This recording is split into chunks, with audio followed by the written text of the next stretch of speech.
Today on Everybody's a Nazi, I'll tell you the new ways you can be a Nazi that you didn't even know about. Did you know that if you don't want your coat stolen by an urban youth on the subway, or if you want to leave out some ice water for foxes to drink in the middle of the desert, or even if you're the new Indian director of the FBI, Kash Patel, guess what? You're a Nazi. You would think that this way of labeling your opponents Nazis had died down by 2025, but apparently not. Yours truly has been labeled a Nazi multiple times.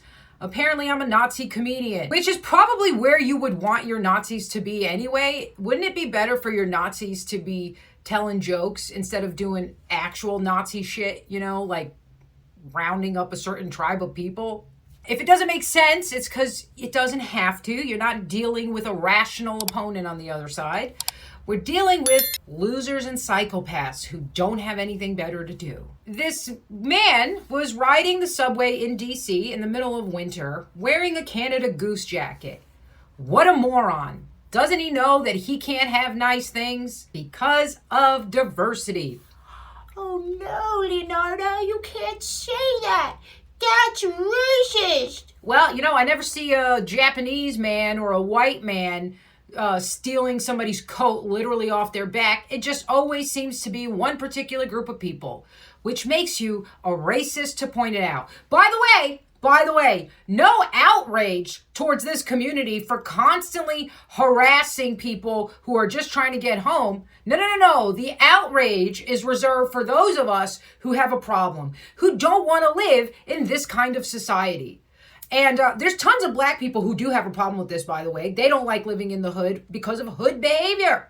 They wish that they had a safe environment to live under. But they get lumped in with all these hoodlums because nobody can point out that, hey, this group of people keeps doing this shit and we should actually have laws and enforcement of the laws so they stop doing it. Because it seems to be the only way criminals stop doing shit is when there are repercussions. But thanks to George Soros' DAs, none of these people get tried. Why? Because they like this. They want to create an environment where you feel unsafe.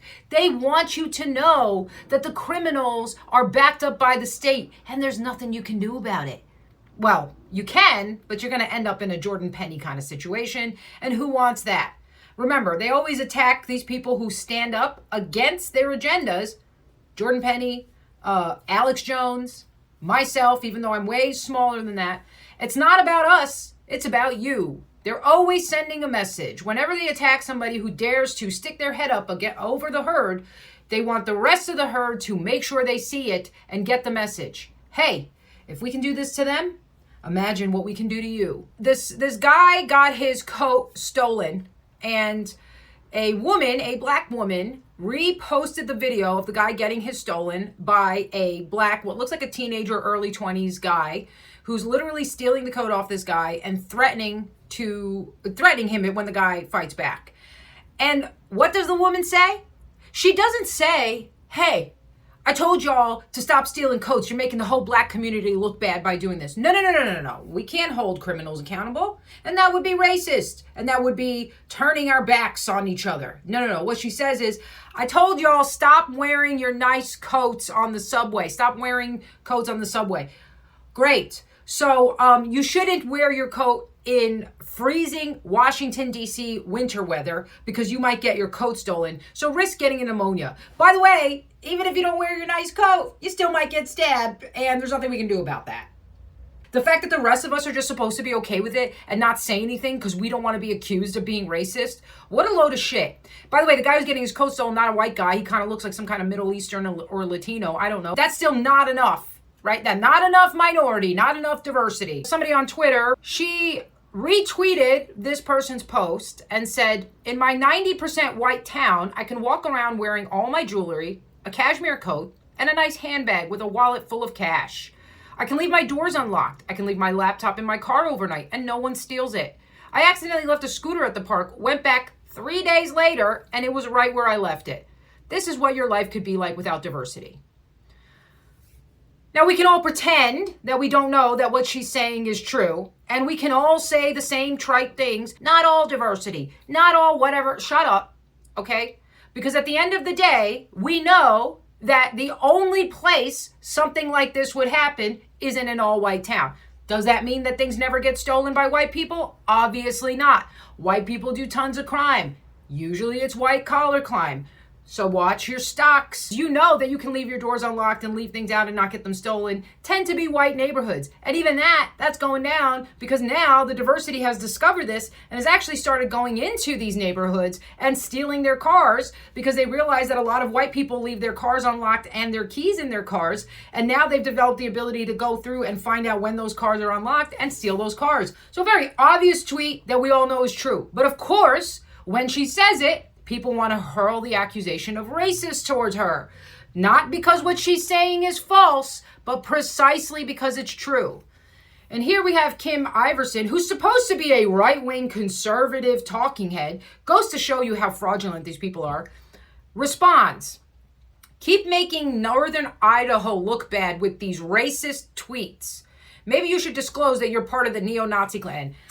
Nazi again. We need to play Nazi bingo, right? I like just have it like all the different ways that people can call you Nazi and who it can come from. By the way, not just the left now calling you a Nazi, it's also the right. They're getting in on the fun. They're not going to let this slide because once again, virtue signaling. We're not like those bad right-wing people who don't like diversity.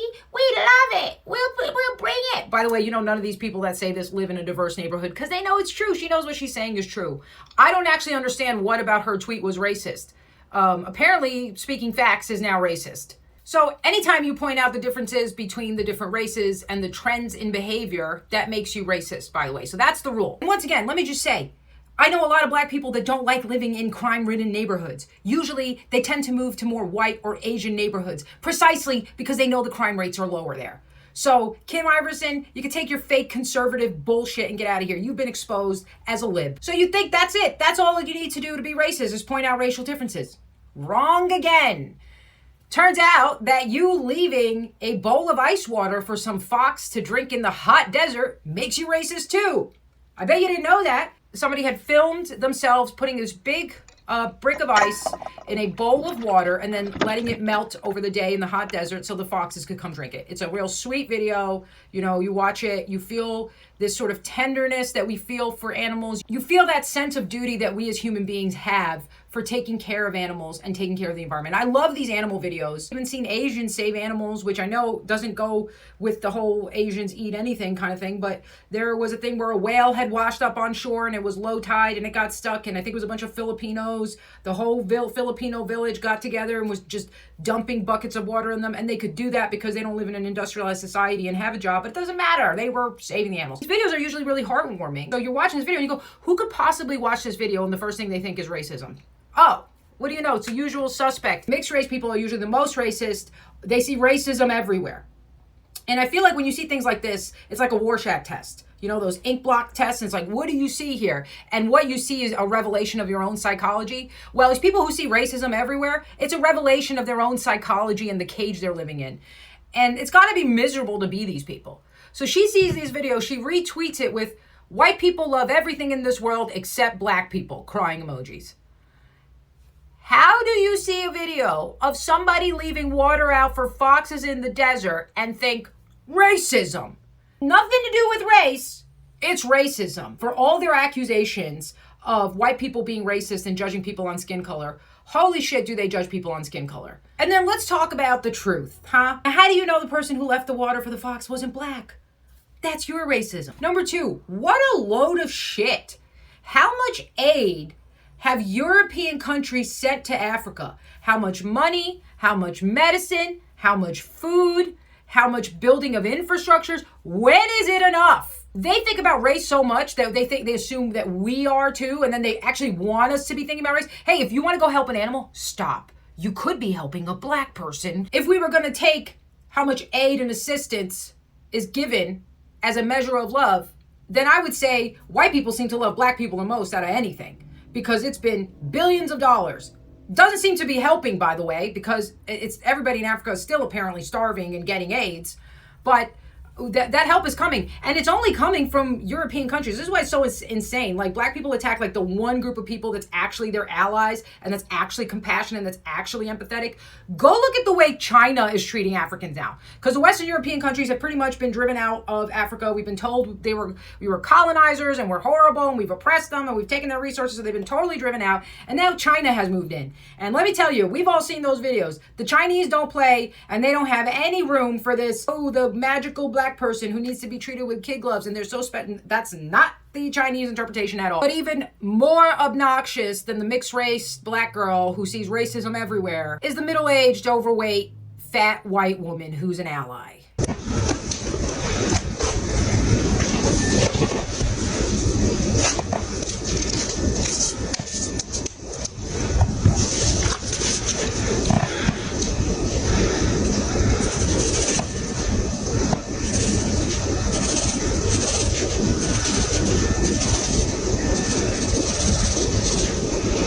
This is what a female cuck looks like, by the way. It's like, oh my God, please throw me some black people points, invite me to the cookout. Look at how much I'll subdue myself. It's, first of all, what are you writing down? Okay, you ever try to write down something Cardi B says, you won't even know how to spell it. And I was bugging at home. Then we ended up dating for 4 years, and he ended up taking my virginity, bitch. I reserve the bulk of my hatred for these loser, white, cuck, liberal shitheads who have no agency in their own life.